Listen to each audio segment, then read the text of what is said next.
Hello! Below there! When he heard a voice thus calling to him, he was standing at the door of his box, with a flag in his hand, furled around its short pole. One would have thought, considering the nature of the ground, that he could not have doubted from what quarter the voice came, but instead of looking up to where I stood on the top of the steep cutting nearly over his head, he turned himself about and looked down the line. There was something remarkable in his manner of doing so, though I could not have said for my life what. But I know it was remarkable enough to attract my notice, even though his figure was foreshortened and shadowed, down in the deep trench, and mine was high above him, so steeped in the glow of an angry sunset that I had shaded my eyes with my hand before I saw him at all. "Hello! Below!" From looking down the line, he turned himself about again, and, raising his eyes, saw my figure high above him. "Is there any path by which I can come down and speak to you?" He looked up at me without replying, and I looked down at him without pressing him too soon with the repetition of my idle question. Just then there came a vague vibration in the earth and air, quickly changing into a violent pulsation, and an oncoming rush that caused me to start back, as though it had force to draw me down.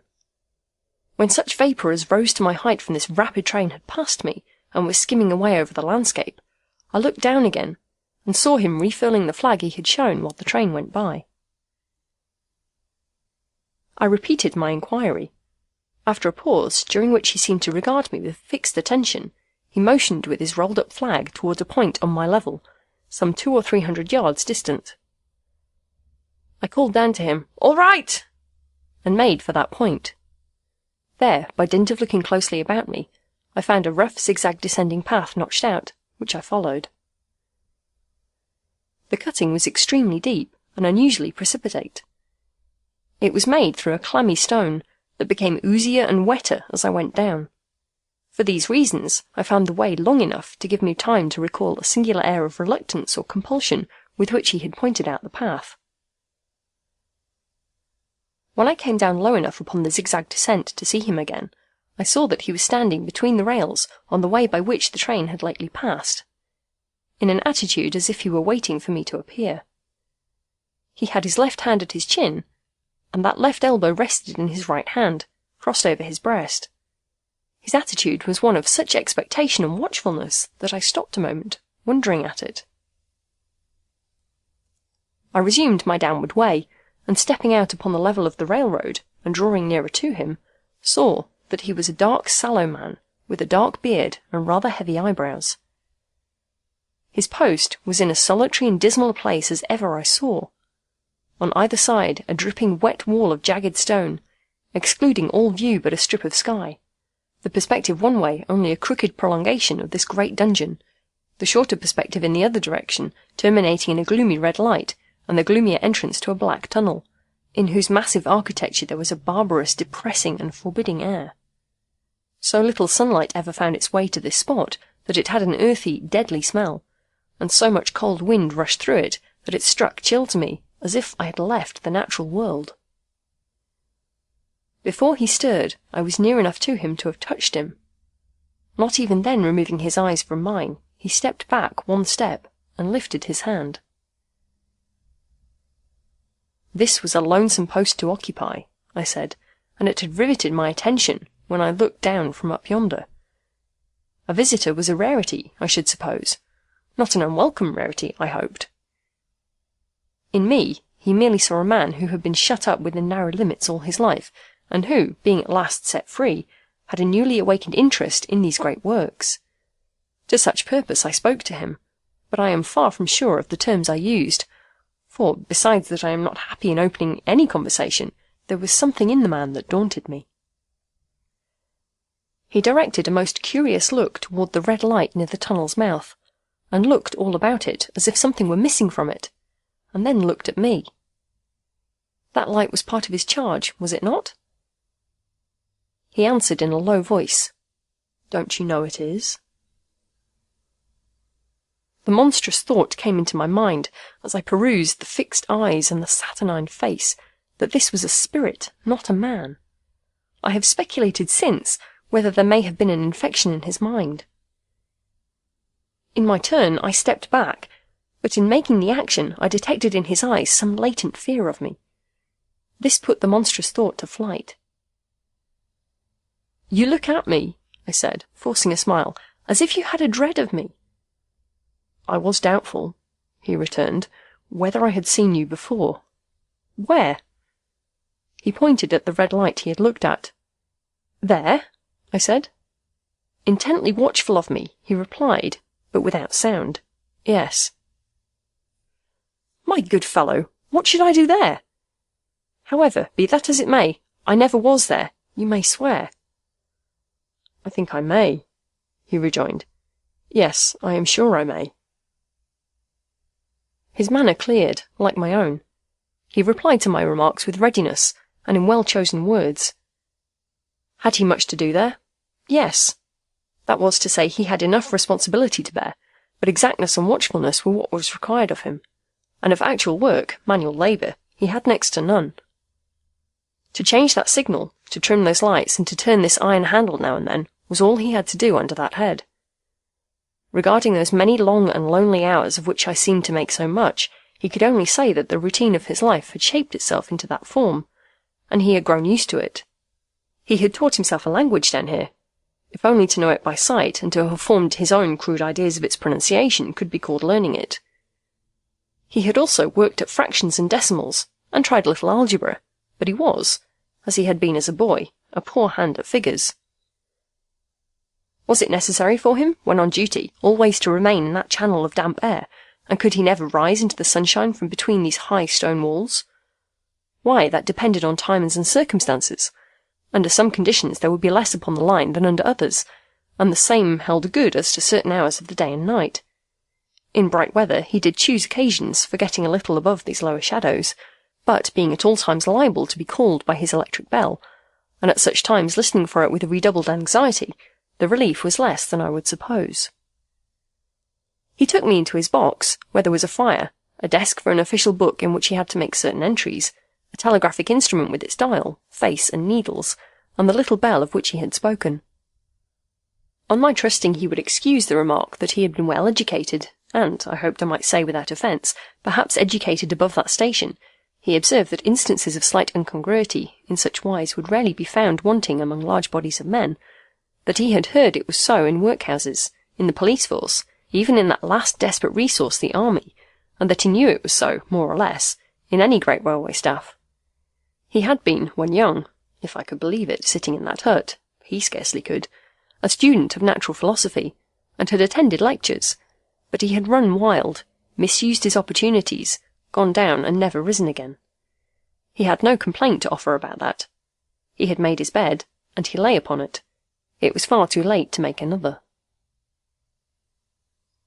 All that I have here condensed he said in a quiet manner, with his grave dark regards divided between me and the fire. He threw in the word "sir" from time to time, and especially when he referred to his youth, as though to request me to understand that he claimed to be nothing but what I found him. He was several times interrupted by the little bell, and had to read off messages and send replies. Once he had to stand without the door and display a flag as a train passed, and make some verbal communication to the driver. In the discharge of his duties I observed him to be remarkably exact and vigilant, breaking off his discourse at a syllable, and remaining silent until what he had to do was done. In a word, I should have set this man down as one of the safest of men to be employed in that capacity, but for the circumstance that while he was speaking to me he twice broke off with a fallen colour, turned his face toward the little bell when it did not ring, opened the door of the hut, which was kept shut to exclude the unhealthy damp, and looked out toward the red light near the mouth of the tunnel. On both of those occasions he came back to the fire with the inexplicable air upon him which I had remarked, without being able to define, when we were so far asunder.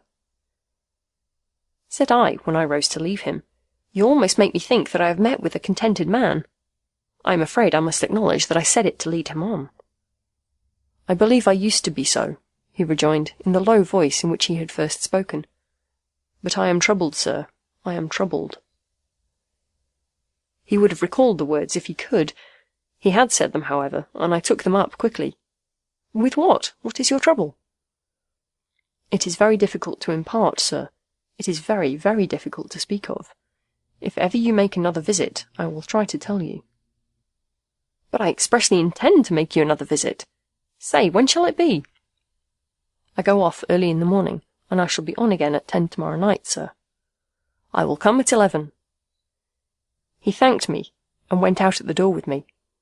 "I'll show my white light, sir," he said in his peculiar low voice, "till you have found the way up. When you have found it, don't call out, and when you are at the top, don't call out." His manner seemed to make the place strike colder to me, but I said no more than, "Very well." "And when you come down tomorrow night, don't call out. Let me ask you a parting question. What made you cry, 'Hello, below there,' tonight?" "Heaven knows," said I. "I cried something to that effect." "Not to that effect, sir. Those were the very words. I know them well." "Admit those were the very words. I said them, no doubt, because I saw you below." "For no other reason?" "What other reason could I possibly have?" "You had no feeling that they were conveyed to you in any supernatural way?" "No." He wished me good night, and held up his light. I walked by the side of the down line of rails, with a very disagreeable sensation of a train coming behind me, until I found the path. It was easier to mount than to descend, and I got back to my inn without any adventure. Punctual to my appointment, I placed my foot on the first notch of the zigzag next night, as the distant clocks were striking 11. He was waiting for me at the bottom, with his white light on. "I have not called out," I said, when we came close together. "May I speak now?" "By all means, sir." "Good night, then, and here's my hand." "Good night, sir, and here's mine." With that we walked side by side to his box, entered it, closed the door, and sat down by the fire. "I have made up my mind, sir," he began, bending forward as soon as we were seated, and speaking in a tone a little above a whisper, "that you shall not have to ask me twice what troubles me. I took you for someone else yesterday evening. That troubles me." "That mistake?" "No, that's someone else." "Who is it?" "I don't know." "Like me?" "I don't know. I never saw the face. The left arm is across the face, and the right arm is waved, violently waved, this way." I followed his action with my eyes, and it was the action of an arm gesticulating with the utmost passion and vehemence, "For God's sake, clear the way!" "One moonlit night," said the man, "I was sitting here, when I heard a voice cry, 'Hello, below there!' I started up, looked from the door, and saw this someone else standing by the red light near the tunnel, waving, as I just now showed you. The voice seemed hoarse with shouting, and it cried, 'Look out! Look out!' and then a tame 'Hello, below there! Look out!' I caught up my lamp, turned it on red, and ran towards the figure, calling, 'What's wrong? What has happened? Where?' It stood just outside the blackness of the tunnel. I advanced so close upon it that I wondered at its keeping the sleeve across its eyes. I ran right up at it, and had my hand stretching out to pull the sleeve away, when it was gone." "Into the tunnel?" said I. "No. I ran on into the tunnel, 500 yards. I stopped and held my lamp above my head, and saw the figures of the measured distance, and saw the wet stains stealing down the walls and trickling through the arch. I ran out again faster than I had run in, for I had a mortal abhorrence of the place upon me, and I looked all around the red light with my own red light, and I went up the iron ladder to the gallery atop of it, and I came down again, and ran back here. I telegraphed both ways. An alarm has been given. Is anything wrong? The answer came back both ways. All well." Resisting the slow touch of a frozen finger tracing out my spine, I showed him how that this figure must be a deception of his sense of sight, and how that figures, originating in disease of the delicate nerves that minister to the functions of the eye, were known to have often troubled patients, some of whom had become conscious of the nature of their affliction, and had even proved it by experiments upon themselves. "As to an imaginary cry," said I, "do but listen for a moment to the wind in this unnatural valley while we speak so low, and to the wild harp it makes of the telegraph wires." This was all very well, he returned, after we had sat listening for a while, and he ought to know something of the wind and the wires, he who so often passed long winter nights here, alone and watching. but he would beg to remark that he had not finished. I asked his pardon, and he slowly added these words, touching my arm. Within 6 hours after the appearance, the memorable accident on this line happened, and within 10 hours the dead and wounded were brought along through the tunnel over the spot where the figure had stood. A disagreeable shudder crept over me, but I did my best against it. It was not to be denied, I rejoined, that this was a remarkable coincidence, calculated deeply to impress his mind. But it was unquestionable that remarkable coincidences did continually occur, and they must be taken into account in dealing with such a subject. Though to be sure, I must admit, I added, for I thought I saw that he was going to bring the objection to bear upon me, men of common sense did not allow much for coincidences in making the ordinary calculations of life. He again begged to remark that he had not finished. I again begged his pardon for being betrayed into interruptions. This, he said, again laying his hand upon my arm and glancing over his shoulder with hollow eyes, was just a year ago. 6 or 7 months passed, and I had recovered from the surprise and shock, when one morning, as the day was breaking, I, standing at the door, looking toward the red light, and saw the spectre again.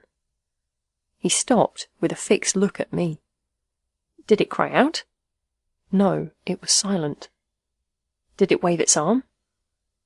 No. It leaned against the shaft of the light, with both hands before the face, like this. Once more I followed his action with my eyes. It was an action of mourning. I have seen such an attitude in stone figures on tombs. Did you go up to it?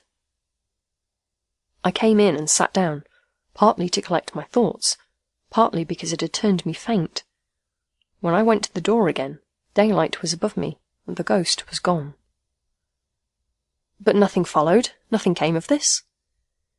He touched me on the arm with his forefinger, twice or thrice, giving a ghastly nod each time. That very day, as a train came out of the tunnel, I noticed, at a carriage window on my side, what looked like a confusion of hands and heads, and something waved. I saw it just in time to signal the driver, "Stop." He shut off and put his brake on, but the train drifted past here 150 yards or more. I ran after it, and, as I went along, heard terrible screams and cries. A beautiful young lady had died instantaneously in one of the compartments, and was brought in here and laid down on this floor between us. Involuntarily I pushed my chair back as I looked from the boards at which he had pointed to himself. True, sir, true, precisely as it happened, so I tell it to you. I could think of nothing to say, to any purpose, and my mouth was very dry. The wind and the wires took up the story with a long, lamenting wail. He resumed, "Now, sir, mark this, and judge how my mind is troubled. The spectre came back a week ago. Ever since it has been there, now and again, by fits and starts." "At the light?" "At the danger light."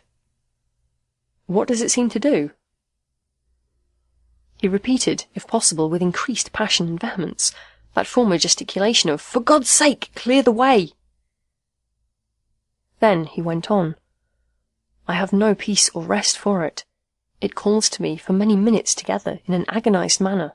'Below there! Look out! Look out!' It stands waving to me. It rings my little bell." I caught at that. "Did it ring your bell yesterday evening when I was here, and you went to the door?" "Twice." "Why, see," said I, "how your imagination misleads you. My eyes were on the bell, and my ears were open to the bell, and if I am a living man, it did not ring at those times. No, nor at any other time, except when it was rung in the natural course of physical things by the station communicating with you."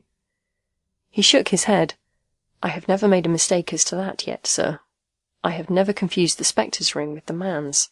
The ghost's ring is a strange vibration in the bell, that it derives from nothing else, and I have not asserted that the bell stirs to the eye. I don't wonder that you failed to hear it, but I heard it." "And did the spectre seem to be there, when you looked out?" "It was there." "Both times?" He repeated firmly, "Both times." "Will you come to the door with me and look for it now?" He bit under his lip as though he were somewhat unwilling, but arose. I opened the door, and stood on the step, while he stood in the doorway. There was the danger light. There was the dismal mouth of the tunnel. There were the high, wet stone walls of the cutting. There were the stars above them. "Do you see it?" I asked him, taking particular note of his face. His eyes were prominent and strained, but not very much more so, perhaps, than my own had been when I had directed them earnestly toward the same spot. "No," he answered, "it is not there." "Agreed," said I. We went in again and shut the door and resumed our seats. I was thinking how best to improve this advantage, if it might be called one, when he took up the conversation in such a matter-of-course way, so assuming that there could be no serious question of fact between us, that I felt myself placed in the weakest of positions. "By this time you will fully understand, sir," he said, "that what troubles me so dreadfully is the question, what does the spectre mean?" I was not sure, I told him, that I did fully understand. "What is its warning against?" he said, ruminating, with his eyes on the fire, and only by times turning them on me. "What is the danger? Where is the danger? There is danger overhanging somewhere on the line. Some dreadful calamity will happen. It is not to be doubted this third time, after what has gone before, but surely this is a cruel haunting of me. What can I do?" He pulled out his handkerchief and wiped the drops from his heated forehead. "If I telegraph danger, on either side of me, or on both, I can give no reason for it," he went on, wiping the palms of his hands. "I should get into trouble, and do no good. They would think I was mad. This is the way it would work. Message, danger, take care. Answer, what danger, where? Message, don't know, but for God's sake, take care. They would displace me. What else could they do?" His pain of mind was most pitiable to see. It was the mental torture of a conscientious man, oppressed beyond endurance by an unintelligible responsibility involving life. "When it first stood under the danger light," he went on, putting his dark hair back from his head and drawing his hands outward across and across his temples in an extremity of feverish distress, "why not tell me where that accident was to happen? If it must happen, why not tell me how it could be averted? If it could have been averted, when on its second coming it hid its face, why not tell me instead, she is going to die? Let them keep her at home. If it came on those two occasions only to show me that its warnings were true, and so to prepare me for a third, why not warn me plainly now? And I, Lord help me, a mere poor signalman on this solitary station, why not go to somebody with credit to be believed and power to act?" When I saw him in this state, I saw that for the poor man's sake, as well as for the public safety, what I had to do for the time was to compose his mind. Therefore, setting aside all question of reality or unreality between us, I had represented to him that whoever thoroughly discharged his duty must do well, and that at least it was his comfort that he understood his duty, though he did not understand these confounding appearances. In this effort I succeeded far better than in the attempt to reason him out of his conviction. He became calm. The occupations incidental to his post, as the night advanced, became to make larger demands on his attention, and I left him at 2 in the morning. I had offered to stay through the night, but he would not hear of it. That I more than once looked back at the red light as I ascended the pathway, that I did not like the red light, and that I should have slept but poorly if my bed had been under it, I see no reason to conceal. Nor did I like the 2 sequences of the accident and the dead girl. I see no reason to conceal that either. But what ran most in my thoughts was the consideration how ought I to act, having become the recipient of this disclosure.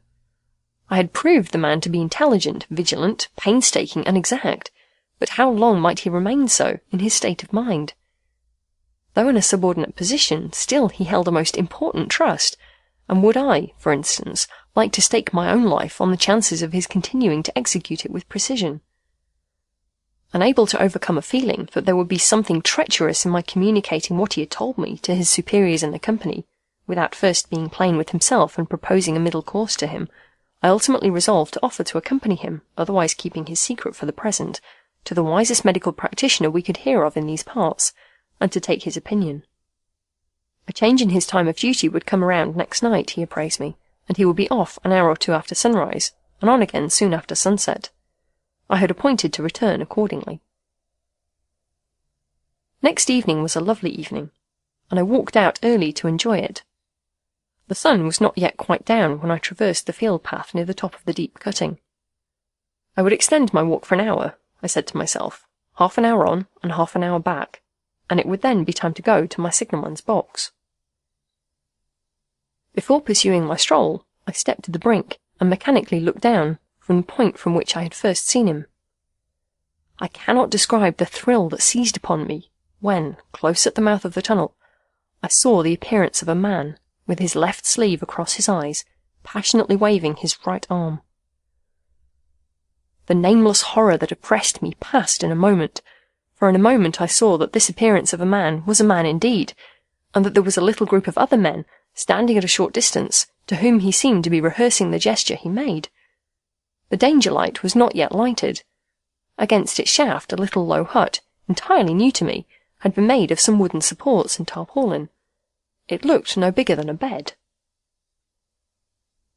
With an irresistible sense that something was wrong, with a flashing self-reproachful fear that fatal mischief had come of my leaving the man there, and causing no one to be sent to overlook or correct what he did, I descended the notched path with all the speed I could make. "What is the matter?" I asked the men. "Signalman killed this morning, sir." "Not the man belonging to that box?" "Yes, sir." "Not the man I know?" "You will recognize him, sir, if you knew him," said the man who spoke for the others, solemnly uncovering his own head, and raising an end of the tarpaulin, "for his face is quite composed." "Oh, how did this happen? How did this happen?" I asked, turning from one to another as the hut closed in again. "He was cut down by an engine, sir. No man in England knew his work better, but somehow he was not clear of the outer rail. It was just at broad day. He had struck the light, and had the lamp in his hand.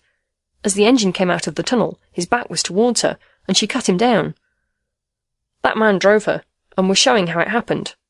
Show the gentleman, Tom." The man, who wore a rough dark dress, stepped back to his former place at the mouth of the tunnel. "Coming round the curve in the tunnel, sir," he said, "I saw him at the end, like as if I saw him down a perspective glass. There was no time to check speed, and I knew him to be very careful. As he didn't seem to take heed of the whistle, I shut it off when we were running down upon him, and called to him as loud as I could call." "What did you say?" "I said, 'Below there! Look out! Look out! For God's sake, clear the way!'" I started. "Oh, it was a dreadful time, sir. I never left off calling to him. I put this arm before my eyes not to see, and I waved this arm to the last, but it was no use."